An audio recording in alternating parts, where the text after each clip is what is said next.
আপনারা সরেন না, সরেন না। আজাদ ভাই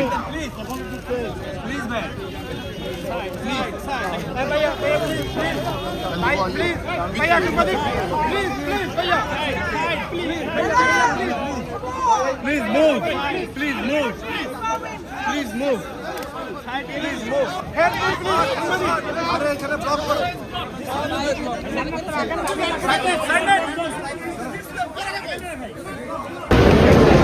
দর্শক, এই মুহূর্তে তারেক রহমান সাহেব হিথ্রো এয়ারপোর্ট থেকে ফ্লাই করছেন। আপনারা ফুটেজ দেখেছেন। আমরা চেষ্টা করেছি ওরা সাক্ষাৎকার নেওয়ার জন্য, কিন্তু সিকিউরিটি সিস্টেমের জন্য আমরা পারি নাই। যাত্রা শুভ হোক। ওনার মেয়ে ব্যারিস্টার জাইমা রহমান, নাসরি, ডাক্তার জুবাইদা রহমান সহ হাজারো নেতাকর্মী নিয়ে কিছুক্ষণের মধ্যে উনি বিমানে অবতরণ করবেন এবং বিমানে ফ্লাই করবে বাংলাদেশের উদ্দেশ্যে। তারেক রহমানের জন্য শুভকামনা রইল। দীর্ঘ 17-18 বছর পর উনি আজকে হাজারো নেতাকর্মী নিয়ে স্বদেশ প্রত্যাবর্তন করছেন। ধন্যবাদ। এ রহমান অলি, চ্যানেল NRB, হিথ্রো, লন্ডন।